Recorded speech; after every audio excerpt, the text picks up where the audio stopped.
In this first episode of our Money Mindset series, we will be reflecting on your current money beliefs, the power of your money mindset. Folks, let me tell you something. Your mindset about money is everything. It's the key that can unlock financial success or keep you trapped in a cycle of debt. It's not just about the numbers. It's about what's going on between your ears. Your money mindset is like the operating system of your financial life. It's running in the background, influencing every decision you make. Whether you realize it or not, it's telling you what's possible and what's not. If your money mindset is broken, your finances will follow suit. But here's the good news, folks. You can change your money mindset. You're not stuck with the beliefs you inherited or the fears you've developed. It's not always easy, but it's always worth it. Are you ready? Let's do this. Before we continue, please subscribe, and turn on notifications so you get all 30 of our Money Mindset episodes. Number 1. Let's take a trip down memory lane, folks. Think back to your earliest memories of money. These memories might seem small, but they're the building blocks of your money mindset. Early experiences shape our beliefs more than we realize. Whether your early money memories were positive or negative, they've left their mark. They've created a foundation for how you think about money today. Once you recognize these influences, you can start to question them. Ask yourself, is this belief serving me, or is it holding me back? That's the first step to changing your money mindset. Number 2. Family talks and money beliefs. Now let's talk about the elephant in the room, or should I say, the elephant that wasn't in the room. A lot of us saw our parents live their lives paycheck to paycheck, which has now laid a foundation for our own money beliefs. We saw our parents spend and never save, or they save to spend and not invest. We saw money and food running out, with the only way out being the use of credit cards to make up. Or for many of us, money was a taboo subject growing up. It teaches us that money is something to be feared, something we shouldn't discuss openly. On the flip side, some of you might have grown up in homes where money was discussed freely. These open conversations can be incredibly powerful. But even if your family talked about money, the messages might not have always been helpful. The truth is, our families are our first financial advisors.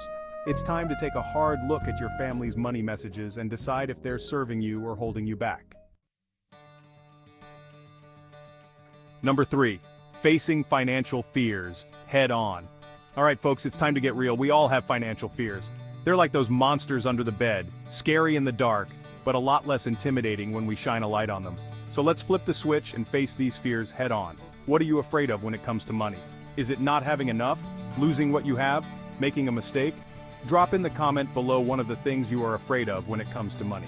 These fears don't discriminate. They can affect anyone, regardless of their bank balance. But here's the thing. Fear is a lousy financial advisor. Fear can paralyze us. It whispers lies like, you'll never be good with money or you don't deserve financial success. The first step is to name your fears. Then ask yourself, what's the worst that could happen? And what's the best that could happen if I face this fear? Number 4, hope for change and rewrite your money story. Now, I know we've covered some heavy stuff. You might be thinking, Dave, is there any hope for me? And to that I say, absolutely. Your money story isn't set in stone. You can rewrite it starting today. People who grew up in poverty becoming millionaires, shopaholics transforming into savvy savers.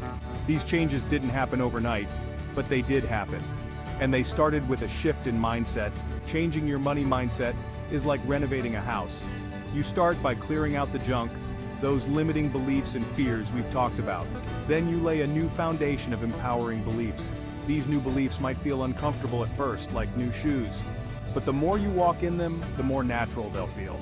Before you know it, you're not just thinking differently about money, you're acting differently too. Your journey to financial freedom starts now. All right, folks, we've covered a lot of ground today. Your journey to financial freedom is a marathon, not a sprint. And like any journey, it starts with a single step. So, what's your next step?